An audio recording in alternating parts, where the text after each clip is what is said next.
Attack करे तब कौन सा वचन बोलें।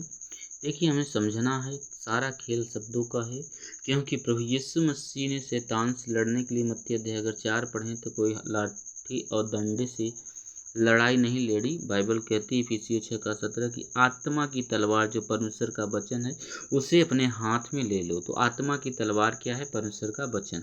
और जैसे शैतान ने वचन से जवाब सवाल किया तो प्रभु यीशु मसीह ने वचन से ही जवाब दिया। मत्ती अध्याय 4 में पढ़ते हैं तब प्रभु शैतान कहता है लिखा है, तो प्रभु यीशु मसीह ने क्या कहा? लिखा है। तो जब शैतान क्या करे? अटैक करे, तब इन वचनों का इस्तेमाल करें। जैसे देखो ये लिखा है, पहला यूहन्ना 4:4 वचन है कि हे बालकों, तुम परमेश्वर के हो और तुमने उस पर जय पाई है। किस पर? तुमने परमेश्वर के तुमने उस पर जय पाई है, क्योंकि जो तुम में है वह उससे जो संसार में है बड़ा है। तो क्या लिखा है? क्योंकि जो तुम में है वह उससे जो संसार में है बड़ा है। पहला यूहन्ना 5:19 कहता है कि हम जानते हैं परमेश्वर से, मगर सारी दुनिया शैतान के कब्जे में पड़ी हुई है। और परमेश्वर का वचन कहता है यूहन्ना 8:47 कि जो परमेश्वर की तरफ से होता है परमेश्वर की बातें सुनता है। तो हमें किसकी बात सुननी चाहिए? परमेश्वर की। यहाँ पे क्या कह रहा है परमेश्वर का वचन कि प्यारे बच्चे, तुमने और उस पर जय पाई है या विजय पाई है जो संसार की हैं। तो संसार किसके कब्जे में है? शैतान के कब्जे में। हम किसके कब्जे में हैं? परमेश्वर के कब्जे में है।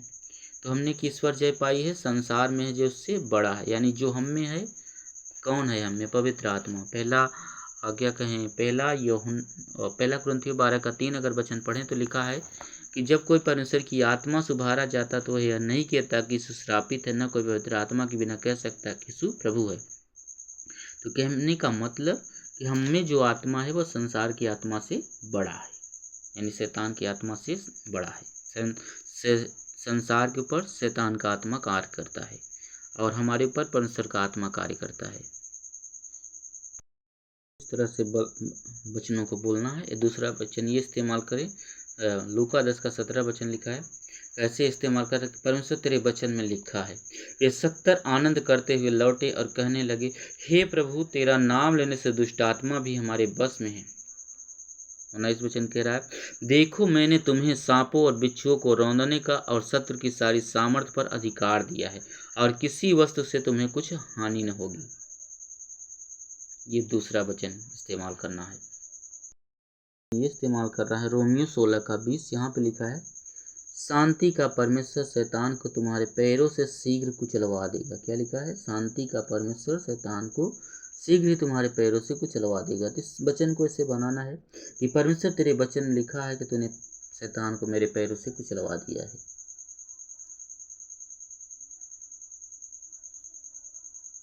और याकूब 4:7 पढ़ सकते हो कि अपने आप को परमेश्वर की अधीन करो, शैतान का डट कर सामना करो, तुम्हारे पास से भाग जाएगा। भजन संहिता 91:13 इस्तेमाल कर सकते हो कि तो जवान सिंह, परमेश्वर तेरे वचन में लिखा है कि मैं जवान सिंह और नाग को कुचलता हूँ। क्यों? फिलिपियों 2:10 का इस्तेमाल कर सकते हैं कि जो मुझे सामर्थ देता है उससे मैं सब कुछ कर सकता हूँ। इन वचनों को इस्तेमाल करना है जब शैतान अटैक करे तब। और जब एक वचन और है, मत्ती 10:8 लिखा है कि जाओ, बीमारों को चंगा करो, मरे हुए को जिलाओ और परमेश्वर के राज के सुसमाचार का प्रचार करो। लगे तो मेरे चैनल को आप लोग सब्सक्राइब कर लेना, लाइक करना, कमेंट करके बताना अगर कुछ गलतियाँ हुई होंगी तो।